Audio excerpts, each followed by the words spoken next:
Welcome back to Pinks Kitchen Tamil. இன்றைக்கி நம்ம புதினா வச்சு ரசம் எப்படி செய்கிறதுன்னு தான் பார்க்க போகிறோம். இது ரொம்ப ஹெல்த்தியான ரெசிபி, உங்களோட இம்யூனிட்டியை ரொம்பவே பூஸ்ட் பண்ணும். ஸோ இந்த ரெசிபியை பார்க்குறதுக்கு முன்னாடி இதுக்கு தேவையான பொருட்கள் என்னென்னு பார்த்துட்டு வந்துடலாம். ஒரு இடிக்கிற கல்லில் 1 டீஸ்பூன் மிளகு, அப்புறமா 1 டீஸ்பூன் ஜீரகம் சேர்த்துக்கோங்க. இது நல்லா ஃபைன் பவுடராக தட்டிடுங்க.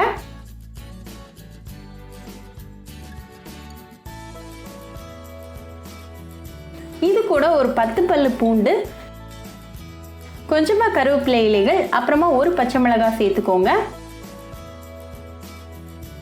இதை லைட்டாக தட்டிடுங்க.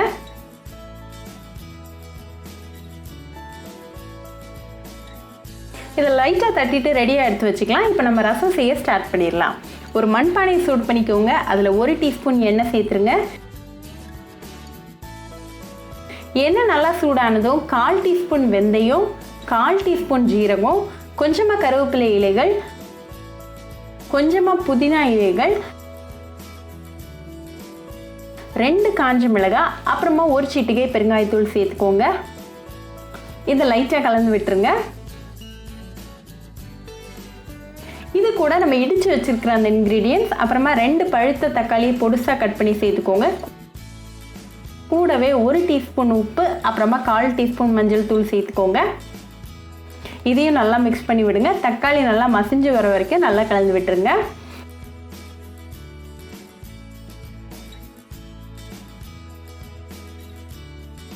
இப்போ தக்காளி நல்லா ரெடி ஆயாச்சு. ஸோ இது கூட 1/2 கப் புளி தண்ணி, அப்புறமா 2 கப் தண்ணி சேர்த்துக்கோங்க.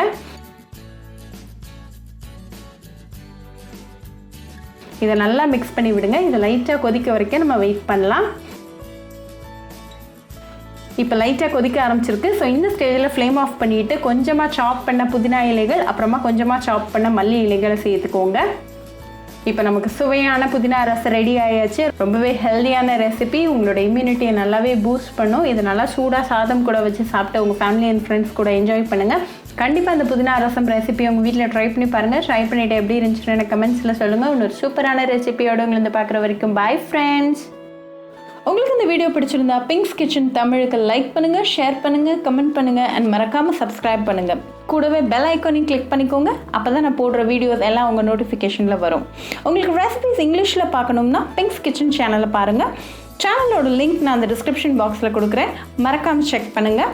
இன்னொரு இன்ட்ரெஸ்டிங்கான ரெசிபியோட உங்களை பார்க்க வர வரைக்கும் பாய் ஃப்ரெண்ட்ஸ்.